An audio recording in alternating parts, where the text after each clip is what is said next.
Hi everybody, I'm Melinda Gallant and I want to welcome you to another Cape Conversations. I cannot believe that I am standing in front of Johnny Depp. Yes, I am so close to him. He was in this at one time. He's not now, but he was, and it's right here in Sandwich. So come along and let's have another Cape Conversation.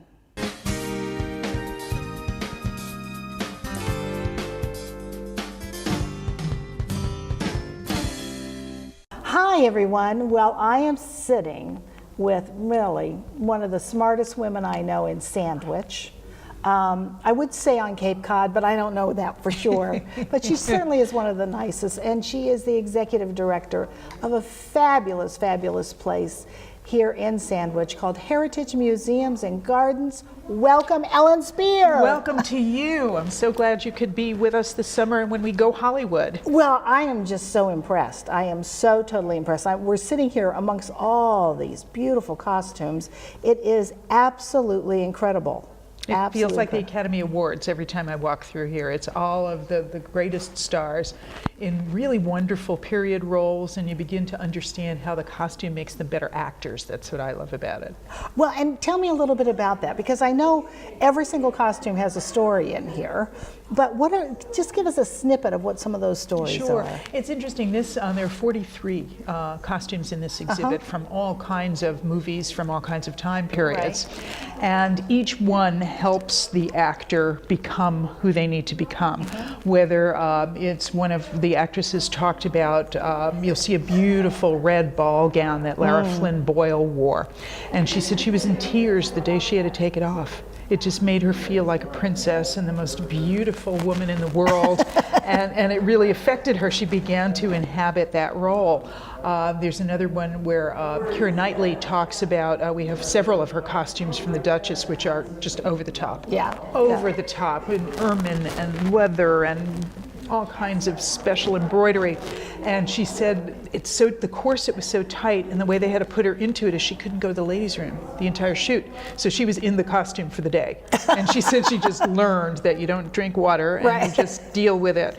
And you were going to be in that costume until they took it out. Oh my goodness. So, well, behind us are costumes from Phantom of the Opera. Yes, Emmy Rossum, who is now on a TV series, wore this gorgeous confection. It's like every little girl's dream. It looks like spun, like spun sugar. Yeah, you know, yeah, cotton candy from the circus. Yeah, it is. It's beautiful. So beautiful. And in the exhibit, there are little film clips that go with it too, so you can see the costume moving. And one of them, this Phantom of the Opera dress, is just so gorgeous that you see her waltzing around, and as it moves, it's just so. spectacular. How long is this exhibit here for? This will be here through the middle of October for the entire season. Oh, we really wonderful! Want people to enjoy it. Oh, that's it's the kind great. of thing that you can come back a couple of times because the detail. It works not only on the level of being an actor's helper, if you will. They're things that stars actually wore, which is so exciting to me. I mean, we're sitting across from something that Uma Thurman wore, and Nicole Kidman, and I'm looking over your shoulder and to they're see. little tiny people. They are little tiny people. And Daniel Craig. And for me, that's so exciting to see things that they actually wore and used. And then they're also works of art.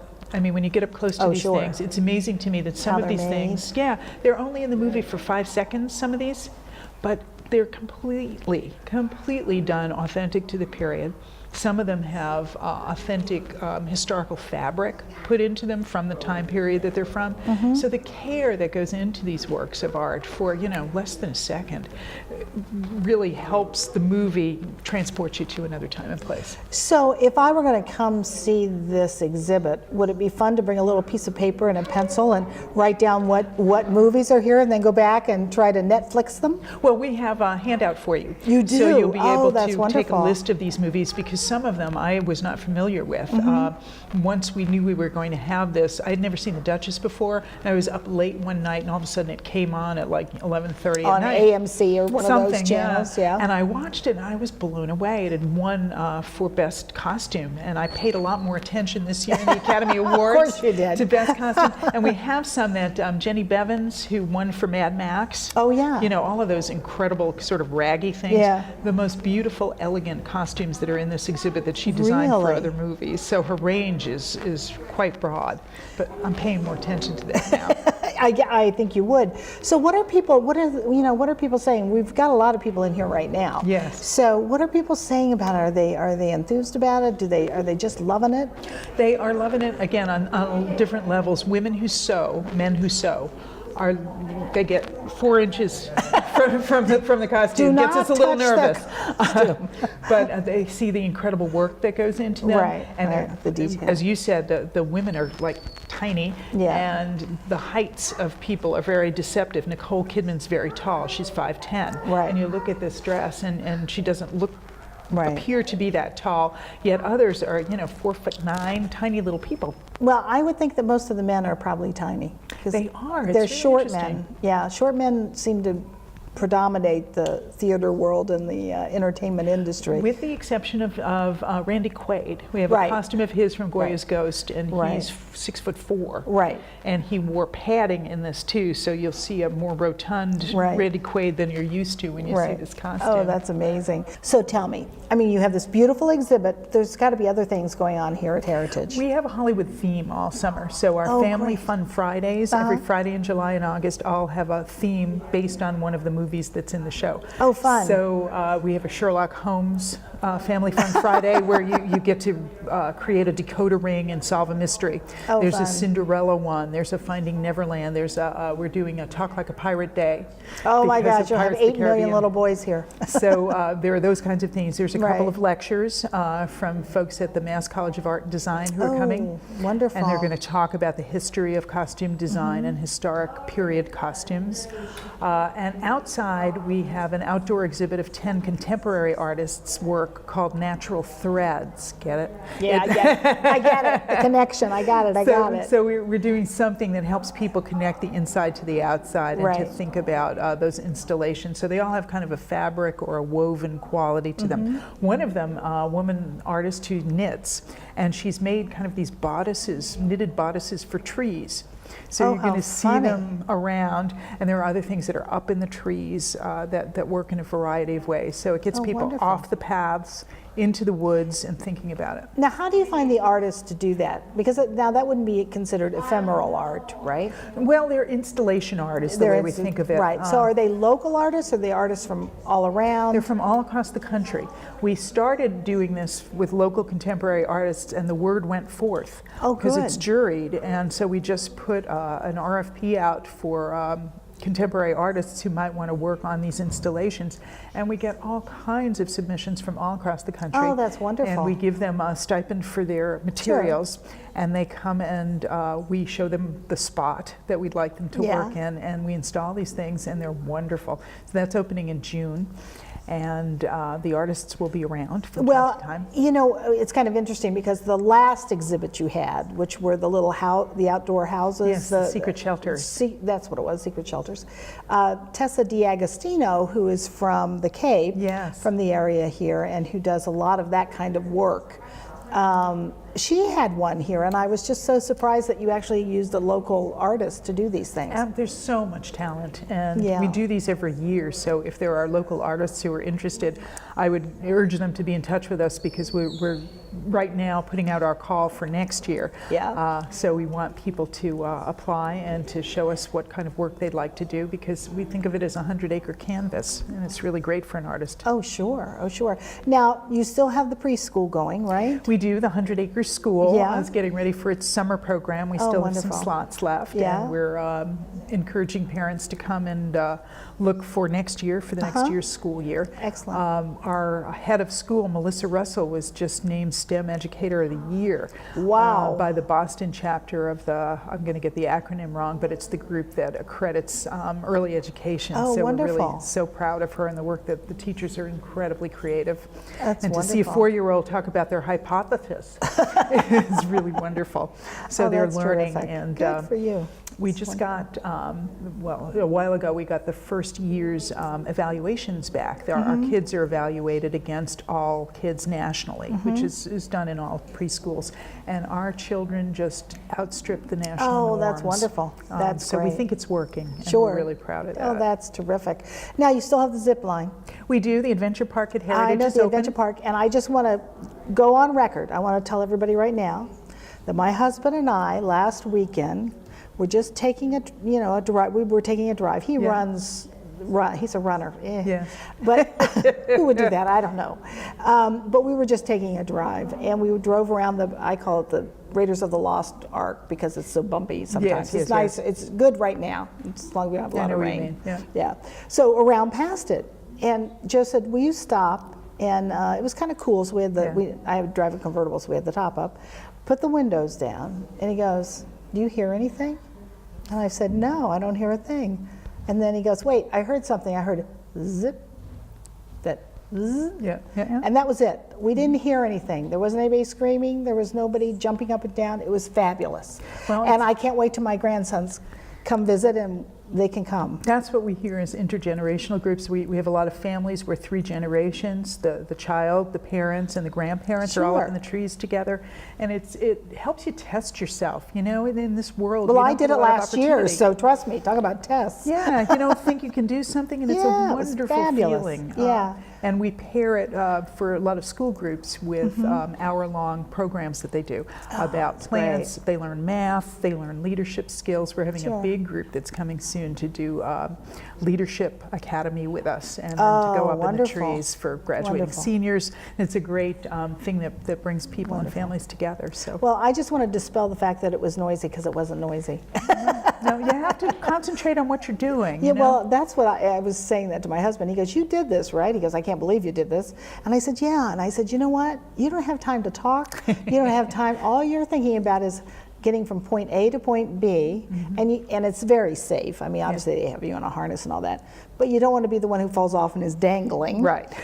So that's all you're thinking about, is getting from point A to point B. Where's my foot go next? Where does my foot go next? And the concentration, just the feeling that you're right, of accomplishment. I think it's fabulous, and congratulations for making such a success. We're so glad that people are responding so positively. And for people like me who are not so happy about heights. Yeah, I'm not either. We've got that quarter-mile trail on the ground that's interpreted too, which is fun. We just put in new, we were experimenting with how you can hear the forest, and we just put in these new megaphones that you put on your ears. And so you can hear the birds, you can hear the wind. Wow, so it magnifies it? Oh, wow. So it's sort of fun to hear the sounds of the forest too. So Heritage is open daily, right now? We are open from 9 to 5 every day. We have some great days coming up for Sandwich residents, but it's free for Sandwich residents, and you can look on our website and check out those days. Come bring a picnic, come for the whole day, and a lot of special events days. Now, they used to do some concerts here. Are you going to do things like that this year, or not this year? Well, we have concerts related to Family Fun Fridays. Oh, Every wonderful. Family Fun Friday, Oh, we great. have a family-friendly performer. Oh, wonderful. And all of those are great. with music. You know, a lot of people have told us, I'm glad you brought that up over the years, about, we wish you did music again. But we found that folks want it but didn't show up. Yeah, no, that's just it. So we weren't able to, the performers feel badly if there's not that many people that are coming to see things. Right, So and it's costly too. So. it may be something we try again in the future, but we've tried our best and they haven't worked as well as we would like. So let's go back to this. Sure. It is, again, such a beautiful exhibit, and it's called? Cut, Costume in the Cinema. Cut.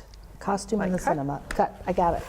And you have a lot of women's wear here, or women's costumes, but you also have some men's costumes. And one of the men's costumes you have is that very famous, very good-looking young man, although he's not that young, Johnny Depp. Yes. We have his Pirates of the Caribbean outfit from the second film, and he is right now they're in post-production on the 5th film, which is going to open next year, which I'm very excited about. You and me both. So, and you have another costume of his from, do you have the Scarlet Pimpernel?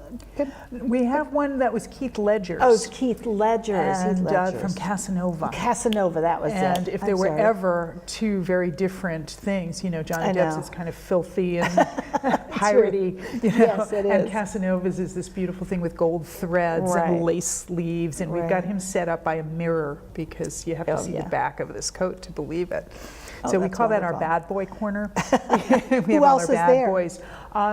We have a third outfit that's from Colin Farrell from The New World. Oh, I love Colin Farrell too. And we've got the Sherlock Holmes Oh, duo. really? Oh, we wonderful. have Jude Law and Robert Downey Jr.'s stuff. There's another pair that are just scrumptious. Incredible. And there's a great story about Robert Downey Jr. liked to carry a lot of stuff while he was acting. So they opened his coat and they made special pockets in the costume just for him that didn't change the look of it, but where he could carry all the little things that he wanted to carry with him. Good luck symbols? Good luck charms? I don't know. Stuff. Yeah, just stuff. Stuff that he wanted to have while he was working. Oh, that's funny. So all of these things have the actor's personality. And then, of course, Daniel Craig, we have not one but two of his things from the movie Defiance about the Holocaust. And they were to show how costumes are distressed over time because the movie takes place over, a number of months. And so the same leather coat that he wears in the beginning and then later in the movie, so it's more and more distressed as they're out in the woods and so forth. So when you think about what goes into a Hollywood production where, you might make 8 or 9 of exactly the same thing and it has to look exactly the same or you're going to pick it up. It's incredible to me what goes into these films. Well, it's always kind of funny too. I think it was Downton Abbey. They had it was on YouTube, and they had had done a scene, and they didn't realize a water bottle had been left in it. Oh no! On the mantle, and the big mantle in the study. Yeah. And I can't think of his name, but he was standing. The Lord was standing next to it, and nobody realized. And somebody, and it was there, and it became this. So I'm sure costumes are the same way. They can't leave a tag made in China. And these aren't. These are all handmade, aren't they? They are. They are. Amazing. There's the ones from Goya's Ghost. Natalie Portman wore one and Randy Quaid wore the other. The buttons on them are embroidered. And there's one man in Austria, apparently the woman who came with the exhibit and helped us set it up said, that he makes these buttons for Hollywood. So each of these is handmade. Wow. And the men and the woman's costumes kind of relate to each other. So the flower, the intricate flower in the middle of this button, that's a beautiful piece of embroidery, and each one is hand done on fabric. So it's like a tiny little embroidery sample and then made into a button for each of these things. Amazing. And there's a lot of buttons on this thing. So how many pieces in all again? There are 43 costumes. 43 costumes. Wow. And from how many? From 43 different movies, or more than that? I would think. You stumped me there. Okay. I'd have to count. I was just wondering because we're sitting here by Phantom of the Opera, and there are 2 costumes here. Sure. But I'm sure you've got others. About 30 movies roughly. Right. Represented. Okay, great. And you It's have mostly doubles. a handout that you can take home with That's you right. and go back and watch all the movies. Right? That's right. That's right. And see this. Think about the stars. We have pictures of the stars before and after. So you see Keira Knightley looking like a regular person, and then her Duchess getup, which is kind of interesting. And there's additional information. There's a great Amy Adams costume in here. There's one that Natasha Richardson wore that is just gorgeous. It's one beautiful long piece of satin, and the way it's cut. There's nothing to it. There's 2 pieces put together. That's all it is. So it's a virtuosic piece of cutting because you had to get the fabric to flow right. So you had to kind of work out the geometry. And satin, you said. Yes, it's magnificent. It's this green satin thing that just drapes perfectly. So it puts all of us in kind of a movie mood here. I would imagine it does. So this summer you're going to do a lot of things around the movies. That's right. We have natural threads. We have some new cars too. Really? I didn't ask about that. Yes. Oh my gosh, I forgot. We have been hunting for 2 years for a cord. Oh, sure. We I know had what a cord in the collection, and it wasn't a great example. So we were looking for another. We sold that one, and we've been looking for another one, and we found one this year. It's a 1936 cord, and it's maroon and sexy and sleek. Oh, nice. So is it like a centerpiece for the exhibit? It is, and it's a fun car because it was one of the first that has those pop-up headlights. Oh, yeah? That was the first car to do it, but unlike today where, it does it automatically, you had to hand crank on both sides to get the things to go up and the things to go Right. down. So it's sort of fun to Yeah. see that kind of engineering. And our beloved Model T has been out for a makeover. It's been at the car spa all winter. Yeah. And it's got new upholstery and some new nice. features, so it's ready for everybody to go climb in it and take Oh, that's pictures. great. We also have a 1934 Derby Bentley. That's on loan in our collector's corner area, and that's reminiscent of a lot of these costume dramas, which is why we have it in a 1955 MG TF, which has also been in some movies, Oh, so that's neat. kind of fun to see. That sounds wonderful. And on the walls in there, we have the art of a gentleman named Stephen Blythe, who by day is the manager of Harvard's endowment, and by night he makes maps from license plates. Oh my But gosh. because he is a mathematician, he also Right. teaches math at Harvard. The maps tell a story. So one of them, for instance, he took education levels across the country and put them against the size of states. So Massachusetts has the highest level of educational attainment. So the Massachusetts license plate depicts the state of Texas, which is the largest in land area.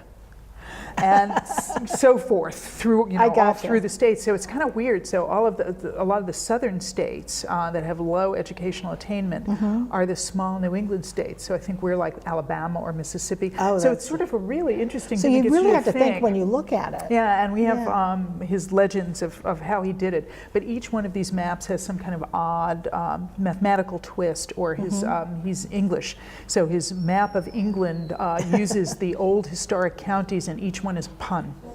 Oh my gosh. So they're really a lot of fun. Oh, it sounds like it. So It all of sounds those like are it. on the walls, and they're nice and bright and colorful. Oh, that's great. And you having weddings here too, don't you? We have 20 weddings this summer. Excellent. That's wonderful. Yeah. And you're having the Cape Cod Chamber of Commerce annual meeting here next week. We are so honored to welcome them. It'll that be would fun. be a great and you're event. going on the board of directors with me. I am. Yay! Looking forward to working It'll be with fun. you. It'll be lots of fun. Yes. You'll have to come on my committee. I'm chairman of going to be chairman of membership. So. Oh, how terrific. Don't mind us. We're just talking. We're getting some work done. So anyway, well, this is unbelievable. It's fascinating. It's colorful. It's fun. And then with everything else you have lined up for the summer, it's just going to be an outstanding season for We you. think so. It's going to be fun. And in the gardens, didn't mention Wait a minute. When's rhododendrons? When are they coming rhododendrons out? are coming around Memorial Day. Yeah, they're a And- little late this year, right? No, is that always it's always Memorial Day? around Memorial Okay, I Day. can't And remember. hydrangeas in July. We're going to be part of the hydrangea festival Oh across yeah, the Cape. that's Cape Cod Chamber. And we are now the North American hydrangea test garden. All the major growers in the Wow. country have decided they're going to give us their plants to test before they're ready in home gardens. Oh, So you're going to fabulous. see things here that won't be available at your local plant store For for a another while. few years. Yeah. So our interns are going to document how they grow, how they do as they experiment with Right. these new varieties. So Right. you're going to see a much expanded Oh, garden. We terrific. have a beautiful fountain and path, a new staircase up from the great lawn. So what you're telling me is if you don't have a family membership here, you better come and get one We quick. think it's a good idea. Yeah. We think Well, it's a good idea. I mean, when you compare costs, it absolutely is. It is. makes If- sense. if It's you come economical. a couple of times with a family of four, Right. you'll make money. You'll be ahead. And look how, other people come here and they're so in awe of what's here, and then the local people who live here sometimes don't even come. So if you live in Sandwich and you've never been to Heritage, shame on you, but you can correct that really quick by just coming, right? That's right. Yeah. That's right. Coming in and seeing this lovely, wonderful exhibit. So all I can say is, if you don't have your membership, shame on you. Get it soon. Get it now. Come to this wonderful exhibit. I can't thank you enough for letting us come in and take a sneak peek.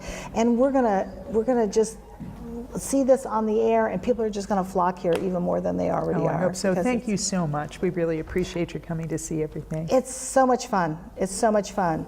Thank you for joining us. And Ellen, thank you. Thank you so much. All righty. Wasn't Ellen Spear fantastic? I want to thank her so much for allowing us to see Cut, all about costumes and all about the movies. It is a fantastic exhibit. And she told us all what was going on this season at Heritage Museums and Gardens. There's zip lines, there's walking in the woods, there's beautiful rhododendron, there are hydrangeas, There's everything you want to know and special exhibits beyond belief. So if I were you, I would find my way to Heritage Museums and Gardens. I want to thank you for joining me today, and I'll look for you next time on another Cape Conversations.